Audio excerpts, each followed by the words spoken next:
اعوذ باللہ من الشیطان الرجیم ولا تفرحوا بما آتاکم واللہ لا يحب كل مختال فخور۔ اور اللہ تعالیٰ نے جو نعمتیں تمہیں عطا کی ہیں ان پر فخر اور غرور مت کرو، تکبر مت کرو۔ اللہ کسی اترانے والے یعنی غرور و تکبر کرنے والے اور شیخی بگارنے والے کو پسند نہیں کرتا۔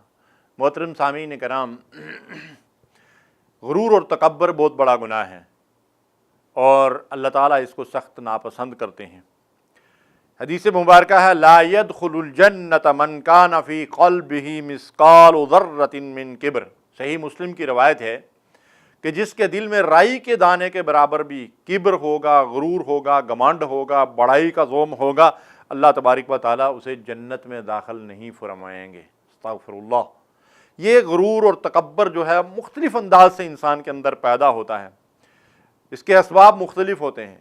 کبھی کسی کے اندر خاندانی، نسلی، لسانی اور گروہی غرور اور تکبر ہوتا ہے، کسی کو حسن و جمال کا غرور و تکبر ہوتا ہے، کسی کو علم و کمال کا، کسی کو مال و دولت اور عہدے اور منصب کا، اور جو مختلف فرقے مسلمانوں کے اندر پائے جاتے ہیں، کسی کو مسلک کا، کسی کو جماعت کا، کسی کو، تو یہ جس طرح کا بھی انسان کے اندر جو ہے وہ اپنی بڑائی کا ذوم اس کے اندر ہو اور دوسروں کو وہ حقیر سمجھے، یہ اللہ کے نزدیک بہت بڑا گناہ ہے۔ ارشاد فرمایا انہ لا یحب المستکبرین، اللہ تکبر کرنے والوں کو پسند نہیں کرتا، اللہ تبارک و تعالیٰ اس کو سخت ناپسند کرتا ہے۔ تو تکبر کیا ہے؟ اپنے آپ کو بڑی چیز سمجھنا اور دوسروں کو اپنے سے کمتر سمجھنا کسی لحاظ سے بھی۔ ہمیں نہیں معلوم کہ کون اللہ کے نزدیک بڑے مرتبے والا ہے، اونچے مرتبے والا ہے۔ اللہ تبارک و تعالیٰ کے نزدیک معیار نہ حسن و جمال ہے، نہ عہدہ و منصب ہے، نہ مال و دولت ہے، نہ صحت اور تندرستی ہے، نہ علم اور کمال ہے۔ اللہ کے نزدیک تو تقویٰ جو ہے وہ معیار ہے۔ ان اکرمکم عند اللہ اتقاکم۔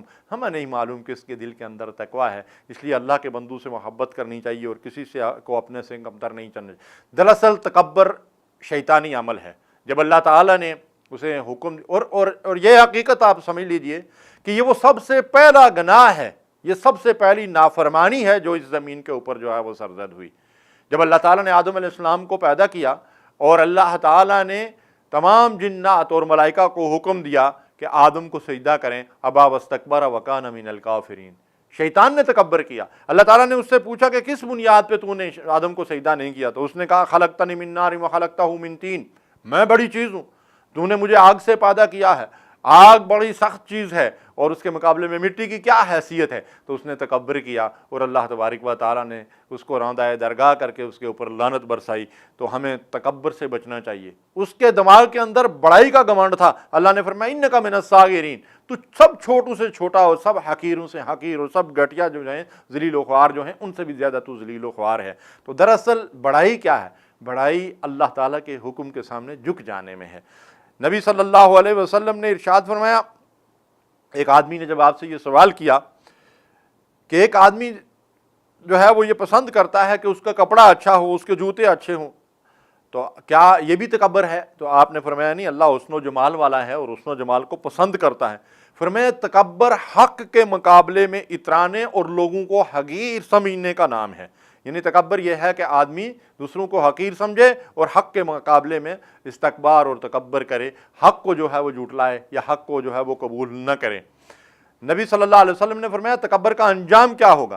فرمایا کچھ لوگوں کو قیامت کے دن اللہ تعالیٰ چیونٹیوں کی طرح جو ہے وہ پاؤں تلے جو ہے وہ